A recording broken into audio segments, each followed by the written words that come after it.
Bonjour et bienvenue. La mise en place de l'activité partielle concernant le Covid-19 pour votre logiciel CielPay.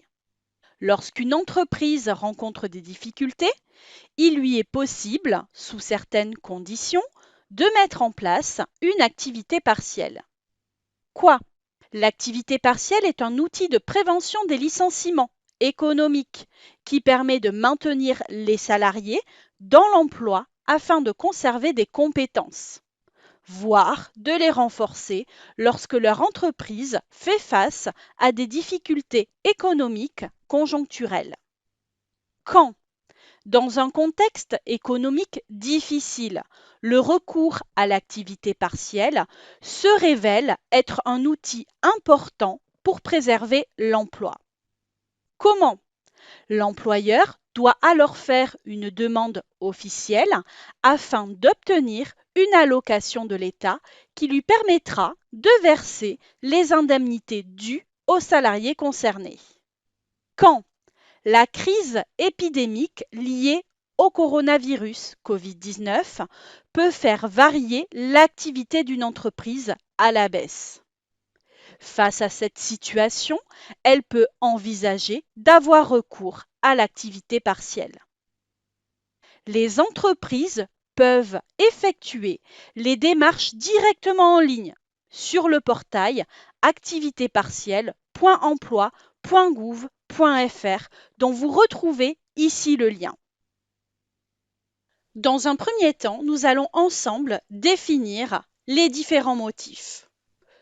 Nous passerons ensuite à l'étape de mise en place de l'activité partielle, l'indemnisation, la déclaration, l'intégration de la mise à jour dans votre application CielPay, les éléments de cette mise à jour, tout ce qui est variable, cotisation, rubrique.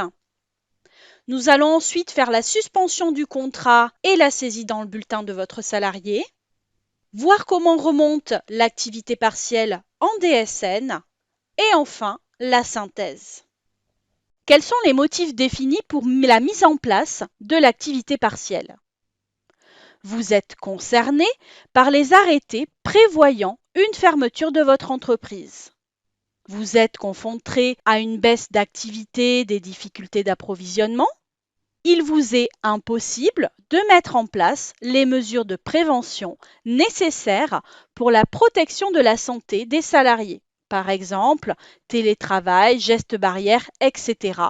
pour l'ensemble de vos salariés. Les salariés au forfait jour et heure sur l'année peuvent désormais bénéficier de l'activité partielle en cas de réduction de l'horaire de travail et en cas de fermeture totale de l'établissement. Abordons maintenant les étapes de mise en activité partielle. Comment? Vous avez désormais jusqu'à 30 jours à compter du jour où vous avez placé vos salariés en activité partielle pour déposer votre demande en ligne sur le site avec effet rétroactif. Vous retrouvez ici le lien pour déclarer l'activité partielle de vos salariés. Prenons ensemble un exemple. Vous avez placé vos salariés en activité partielle le 20 mars 2020. Vous avez donc jusqu'au 20 avril 2020 pour effectuer votre demande. Nous avons bien 30 jours à compter du jour où vous avez placé vos salariés en activité partielle. La demande doit préciser différents éléments. Le motif de recours, les circonstances exceptionnelles plus le coronavirus, les circonstances détaillées et la situation économique à l'origine de la demande, la période prévisible de sous-emploi, sachez qu'elle peut s'étendre jusqu'au 30 juin 2020 dès la première demande, le nombre de salariés concernés, le nombre d'heures chômées prévisionnelles. Une fois que vous avez fait votre demande, après réception du dossier et instruction, les services de l'État direct vous répondent sous 48 heures. Sachez qu'en l'absence de réponse sous 48 heures, cela vaut décision d'accord.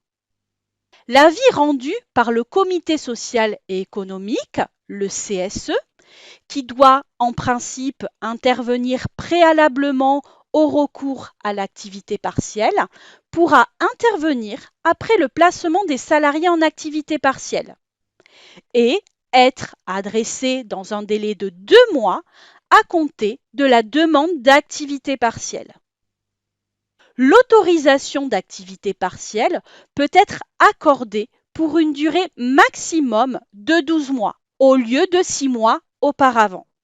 Par exemple, si vous avez sollicité l'activité partielle le 15 juin 2020, l'autorisation peut être accordée jusqu'au 15 juin 2021, c'est-à-dire 12 mois. Vous retrouvez ici un lien qui vous permettra d'accéder au site du ministère du Travail pour faire votre demande. L'allocation est versée à l'entreprise par l'Agence de services et de paiement. Il s'agit alors de l'ASP, dans un délai moyen de 12 jours. Passons maintenant à l'indemnisation de l'activité partielle. Quel est le montant de l'indemnité d'activité partielle pour vos salariés? L'indemnité due au salarié couvre au minimum 70% de sa rémunération antérieure brute, telle qu'utilisée pour calculer l'indemnité des congés payés, c'est-à-dire environ 84% du salaire net. Dans tous les cas, un minimum de 8,03 € par heure est respecté. Cependant, rien n'empêche un employeur d'indemniser ses salariés au-delà de 70% du salaire brut, s'il le peut ou s'il le souhaite, ou si une convention collective ou un accord d'entreprise le prévoit. Quel est le montant de l'allocation d'activité partielle pour l'employeur? L'allocation couvre 70% de la rémunération brute du salarié, telle qu'utilisée pour calculer l'indemnité de congé payé, quel que soit l'effectif de l'entreprise. Cette allocation sera au moins égale au SMIC, 8,03 €, et sera plafonnée à 70% de 4,5 fois le SMIC. Elle ne saurait toutefois être supérieure à l'indemnité versée par employeur aux salariés. Le reste à charge pour l'entreprise est donc nul pour les salariés dont la rémunération n'excède pas 4,5 fois le SMIC. En revanche, si l'employeur verse à ses salariés une indemnité d'un montant supérieur à 70% de leur rémunération antérieure, cette part additionnelle n'est pas prise en charge par la puissance publique. Passons maintenant à la déclaration de l'activité partielle. Nous avons l'aménagement du temps de travail. Une nouvelle norme 2020 vous demande de renseigner la forme d'aménagement du temps de travail dans le cadre de l'activité partielle. Il convient donc de saisir la forme d'aménagement du temps de travail dans la saisie de la suspension du contrat de travail. Nous allons voir cela ensemble directement sur l'application Ciel Paye. Passons maintenant à l'intégration de la mise à jour. Depuis le menu utilitaire mise à jour des paramètres de paye, vous allez pouvoir accéder au paramétrage de l'activité partielle. Vous allez sélectionner mise à jour paramétrage pour l'activité partielle, consulter si besoin dans la colonne info la documentation qui est à disposition et vous allez pouvoir mettre à jour votre dossier. Passons directement à Ciel Paye. Sur votre logiciel Ciel Paye, dans le menu utilitaire mise à jour des paramètres de paye, vous allez pouvoir sélectionner la mise à jour pour le paramétrage de l'activité partielle. Je vous rappelle que dans la colonne info, grâce au point d'interrogation, vous allez pouvoir consulter la documentation. Je sélectionne mettre à jour le dossier. Attention, vos données vont être mises à jour. Si vous avez une personnalisation de vos cotisations, de vos rubriques ou de vos variables, à vous plutôt de sélectionner la mise à jour personnalisée. Je suis sur un plan de paye Ciel standard, je vais choisir Continuer. La mise à jour a été effectuée correctement, nous allons procéder à une réouverture du dossier. Et je valide. La mise à jour a été effectuée. Je vous montre ici un petit aperçu pour la mise à jour et le paramétrage de l'activité partielle. Cette documentation est à votre disposition directement dans la mise à jour et dans l'onglet utilitaire, mise à jour des paramètres de paye. Passons maintenant aux éléments de la mise à jour. La mise à jour a pu intégrer des rubriques, des cotisations, des variables et un profil métier. Commençons par les rubriques. De nouvelles rubriques ont été créées pour gérer l'activité partielle dans Ciel Paye. La première, R001 CHOM, celle-ci permet de calculer les heures d'absence du chômage partiel. RACTPAR, celle-ci permet de calculer le montant de l'indemnité pour l'activité partielle qui est versée au salarié en compensation de son absence. Cette indemnité correspond à 70% du taux horaire du brut des congés payés pour un salarié à temps plein et temps partiel. Concernant les apprentis et les contrats de professionnalisation, l'indemnité d'activité partielle est égale au pourcentage du SMIC qui leur est applicable au terme de leur code du travail. Son montant n'est pas soumis à cotisation, seulement à la CSG-CRDS sur les revenus de remplacement. Mais cette indemnité peut être assujettie à vos cotisations de prévoyance et de mutuelle. Nous vous invitons à vérifier vos contrats ou à vous rapprocher de votre organisme complémentaire afin de connaître le régime à appliquer à cette indemnité. Continuons avec les autres rubriques. RACTPAR-CO. Celle-ci permet de calculer le montant de l'indemnité complémentaire pour activité partielle versée aux salariés. Son montant correspond à la part de l'indemnité légale au-delà des 70% obligatoires. Son montant n'est pas soumis à cotisation, seulement à la CSG-CRDS sur les revenus de remplacement. Mais cette indemnité peut être assujettie à vos cotisations de prévoyance et de mutuelle. Nous vous invitons donc à vérifier vos contrats ou à vous rapprocher de votre organisme complémentaire afin de connaître le régime à appliquer à cette indemnité. Continuons avec une nouvelle rubrique, TX-HOR-BCP. Celle-ci permet de calculer le taux horaire du brut des congés payés servant au calcul des rubriques RACTPAR et RACTPAR-CO. Dernière rubrique, RSALNET, celle-ci permet de simuler le salaire net du salarié. Son calcul ne tient compte que des cotisations légales, hors cotisations de prévoyance et mutuelle, comme expliqué au-dessus. RSMICNET, celle-ci permet de simuler le SMIC net du salarié. Son calcul ne tient compte que des cotisations légales, hors cotisation de prévoyance et mutuelle, comme expliqué ci-dessus. ECRET-CSG, c'est une rubrique intermédiaire et elle permet au calcul de l'écrêtement de la CSG-CRDS pour le chômage partiel. RMM, celle-ci permet de calculer le montant de la rémunération mensuelle minimale garantie. C'est celle qui garantit aux salariés d'avoir au minimum le SMIC net. Continuons maintenant avec les cotisations. De nouvelles cotisations ont été créées pour gérer le paramétrage de l'activité partielle dans Ciel Paye.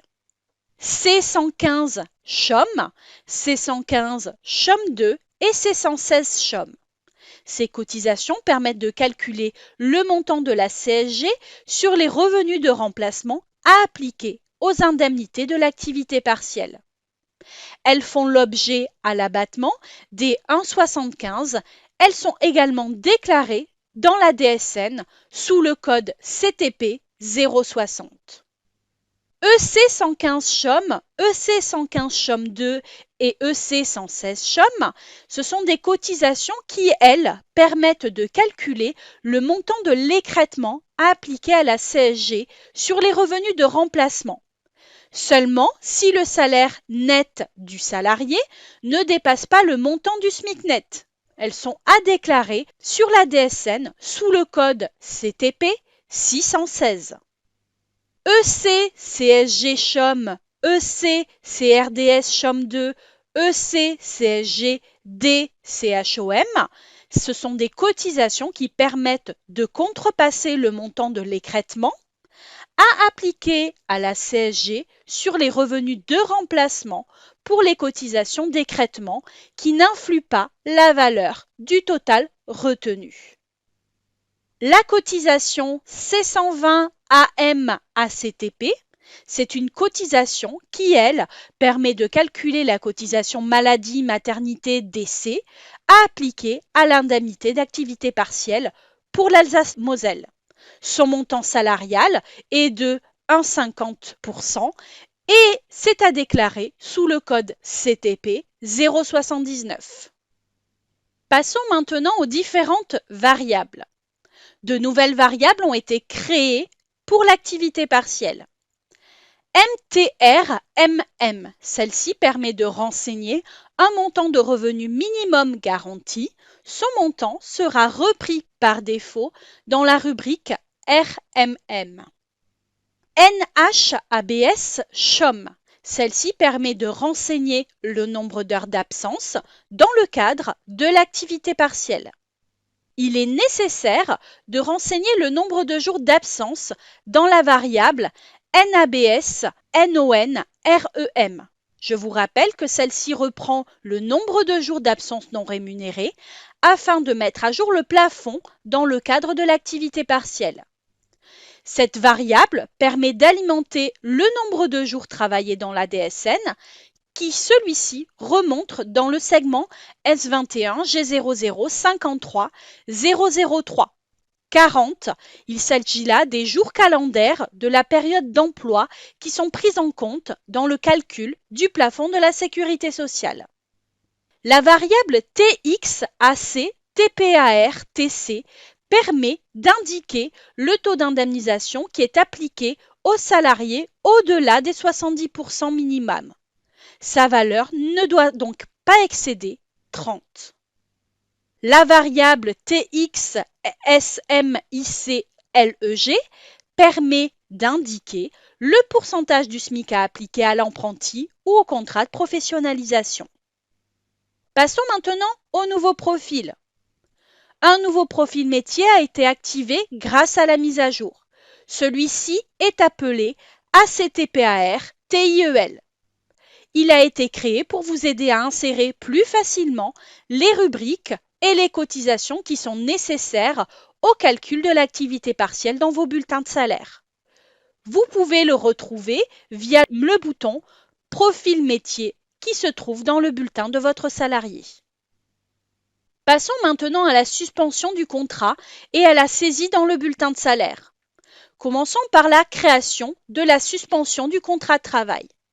Dans le menu « Base, gestion des absences, autre suspension de contrat », vous allez pouvoir créer la saisie sur le suspension de contrat.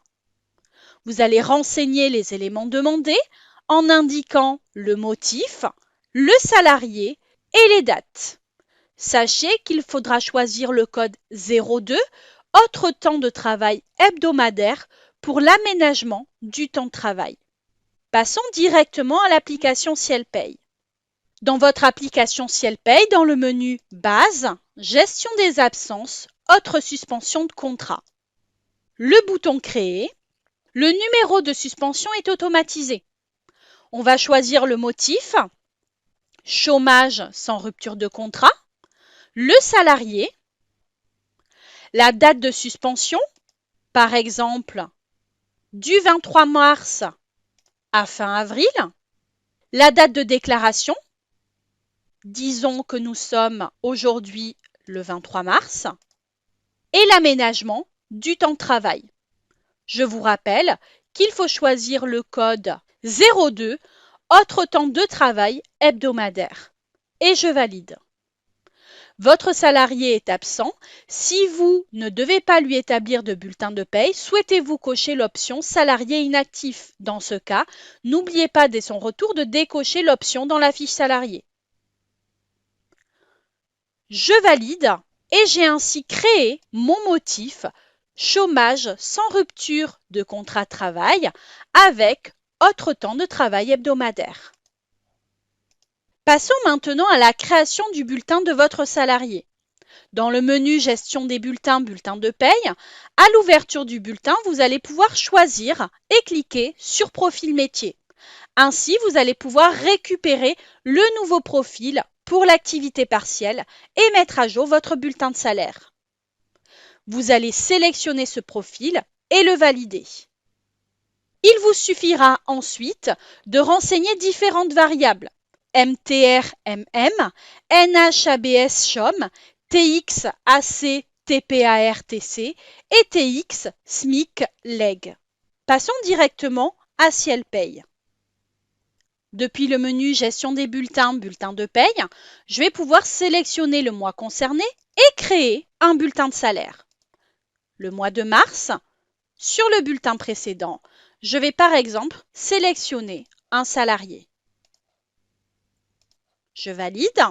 Bien évidemment, il faudra intégrer le CRM pour le prélèvement à la source et les taux de vos salariés.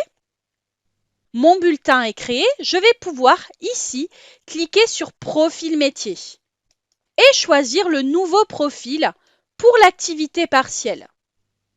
Je valide et j'intègre différentes variables qui vont me permettre d'alimenter les rubriques dans le bulletin de salaire. Je vous rappelle que nous avons 4 variables à alimenter. Je vais dans l'onglet Variables et je commence. La première variable étant MTR-MM. Il s'agit là du montant RIMM. Vous allez ensuite saisir dans la variable NH-ABS-CHOM le nombre d'heures d'absence du chômage partiel. Ensuite, le taux d'indemnisation de l'activité partielle dans la variable TX-AC-TPAR-TC. Et la dernière, le pourcentage légal du SMIC pour l'activité partielle, TX-SMIC-LEG. Nous allons ensuite mettre tous ces éléments directement sur le bulletin. Mon salarié est en activité depuis le 23 mars, il a donc été absent 42 heures. Je renseigne cet élément dans le nombre d'heures d'absence du chômage partiel. Quel est le taux légal que j'applique? Quel est le pourcentage du taux légal pour le SMIC de l'activité partielle? Mon bulletin se recalcule. À vous ensuite de renseigner les autres éléments selon votre convention collective et le minimum que vous souhaitez attribuer à vos salariés. Dans l'onglet Lignes, on retrouve ici nos heures d'absence pour l'activité partielle et on retrouve tout ce qui est rubrique, indemnité et les montants qui remontent au fur et à mesure que vous alimentez vos variables. Vous avez créé vos bulletins de salaire, vous avez pu intégrer l'absence d'activité partielle. Vous allez maintenant faire remonter les différentes absences directement sur votre DSN. Dans la DSN, vous devez vérifier ou saisir différents éléments. Dans le segment S21G0051, qui reprend la rémunération, il y a une nouvelle codification, le code 019, qui est repris pour les heures d'activité partielle. Vous devez vérifier le nombre de heures. Ces éléments, sachez qu'ils sont repris depuis le bulletin de salaire par rapport aux variables R001 CHOM et RAC TPAR. Vous devez également vérifier ce qui remonte dans le segment S21 G0065, autre suspension de contrat. Nous avons tout à l'heure généré une suspension de contrat. Celui-ci remonte dans la DSN sous le code 602 avec le motif de suspension chômage sans rupture de contrat. Vous allez ensuite retrouver la date de début et la date de fin concernant la suspension ainsi que ce motif. Passons maintenant à la synthèse. Nous avons, suite à la publication du décret et des ordonnances, des FAQ pour répondre à toutes vos questions. N'hésitez pas à aller directement sur la base de connaissances, directement sur les KB 109 391 et 109 001. Des liens utiles, comment déclarer l'activité partielle, le site du ministère du Travail, la FAQ du gouvernement. Et ensuite, sachez que vous devez impérativement rester attentif grâce au fil d'actualité et à la base de connaissances. Je vous remercie de votre attention.